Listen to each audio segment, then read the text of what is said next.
제가 본 허리 디스크 환자 중에서 가장 심각했던 환자는 수술을 4번 한 환자입니다. 이런 환자분을 FBSS, Failed Back Surgery Syndrome이라고 합니다.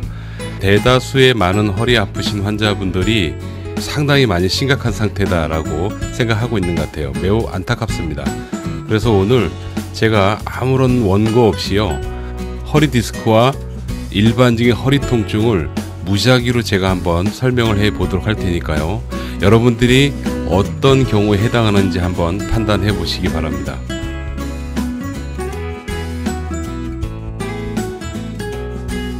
허리가 아파요. 엉덩이가 아파요. 나이가 예를 들어 한 50대 됐어요. 사진을 찍어요. MRI를 찍었더니 뭐래? 디스크래. 혹은 협착증이래. 그러면 이분은 자기의 병이 디스크와 협착증이 있다라고 단정 지을 가능성이 있습니다. 제가 임상에서 만나봤을 때 허리 디스크 때문에 문제가 생기는 그런 경우에는 무릎 밑으로 운동성의 문제입니다. 한마디로 얘기하면 뭐냐면 발목을 올리거나 하는 게 좀 잘 안 되고, 그 다음에 무릎 이하로 다리에 힘이 쭉 빠지는 거예요. 조금 구체적으로 얘기해 볼까요? 허리 디스크는 디스크가 터진 것 때문에 신경이 눌려서 무릎 밑으로 이 신경 기능이 떨어지는 것, 이게 허리 디스크입니다.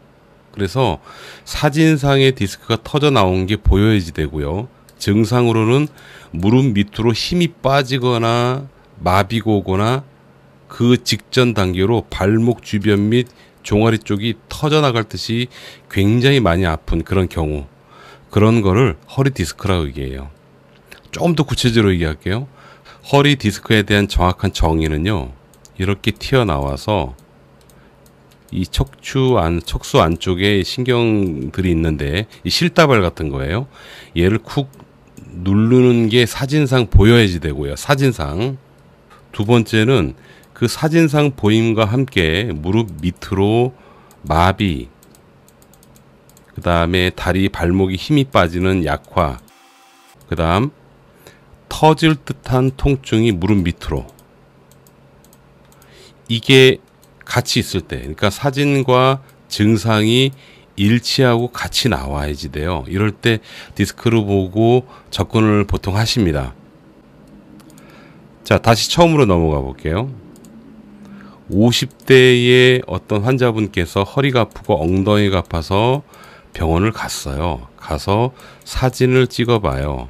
찍었더니 허리 디스크, 그 다음에 협착증이 나왔어요. 그러면 이분 같은 경우에는 나는 디스크구나, 병명이 확정이 돼버렸죠. 그런데 다르게 보시는 선생님들도 계십니다. 다리 쪽으로 증상이 없고 허리 엉덩이만 아프니까 디스크라고 얘기하는 건 그냥 사진학적으로 나타나는 현상일 뿐이다 라고만 판단하고 그냥 약 먹이고 운동하고 일정 기간 지켜보는 거예요. 그런 선생님들도 계시거든요. 이분이 허리 디스크 혹은 협착증이 왔다라고 얘기하는 거는 단발로 순식간에 된 게 아니고 아주 오랜 기간 동안에 진행이 되어 왔다라고 보는 거죠. 그 얘기는 뭐냐면 이런 류의 환자분들은 몸에 적응해요. 오랜 기간 적응을 하기 때문에요, 이런 분은 디스크 환자라고 볼 수가 없습니다. 그냥 일시적으로 좀 심하게 통증이 나타난 그런 경우라고 봐도 되겠죠. 그런데 상당수의 많은 환자분들이 허리가 아프고 엉덩이가 아프며 무릎 밑으로는 안 아프고, 그러니까 증상이 없는 거죠. 이런 경우인데도 불구하고 사진 찍었더니 디스크야, 사진 찍었더니 협착증이야, 뭐 이렇게 해가지고요, 시술, 수술을 하고 오시는 분들이 꽤 많아요. 그 중에서 제가 서두에 말씀드렸던 것처럼 가장 심각했던 분이 4번 수술을 하신 거죠. 그분은 정말 안타까웠어요. 여러분, 지금 여러분 허리 상태는 어떠십니까? 진단은 어떻게 받으셨습니까? 혹시 허리만 불편하지 않으십니까? 혹시 엉덩이까지 불편하십니까? 혹시 허벅지까지 땡기십니까? 그런데 무릎 밑으로는 증상이 없지는 않습니까? 여러분들이 허리 디스크라고 진단을 받았고 허리 디스크 집중적으로 관찰 및 관리를 해야지 될 대상은 허리가 아프고 엉덩이가 아프며 이 부분이 아프면서 반드시 무릎 밑으로 운동성이 떨어져야 돼요. 그러니까 잘 못 움직인다는 얘기죠. 힘이 빠진다든지.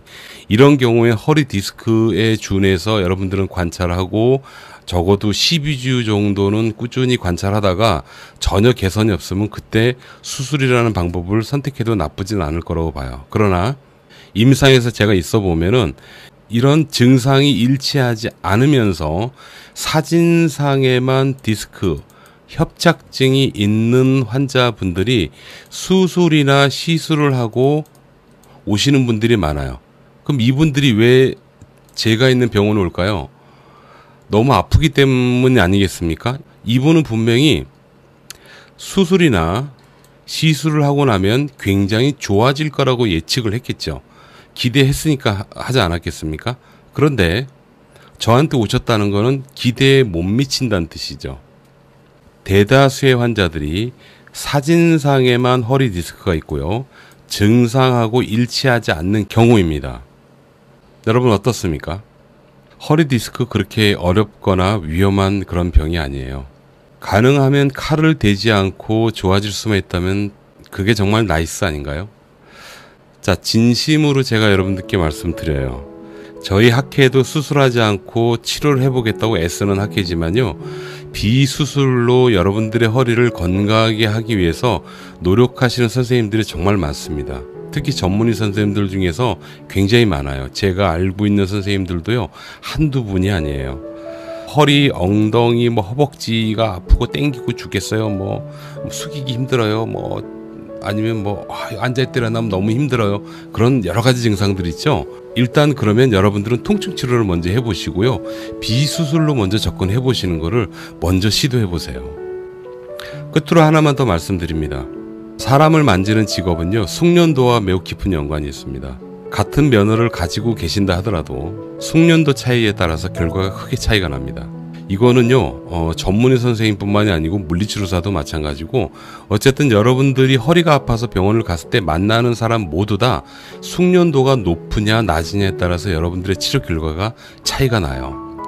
요즘 허리 디스크 혹은 허리 통증 같은 경우에는 일주일 단위로 비교했을 때 굉장히 빨리 통증은 줄어들 수 있습니다. 여러분들의 허리가 빨리 좋아지시길 바라요. 여러분 건강하십시오. 감사합니다.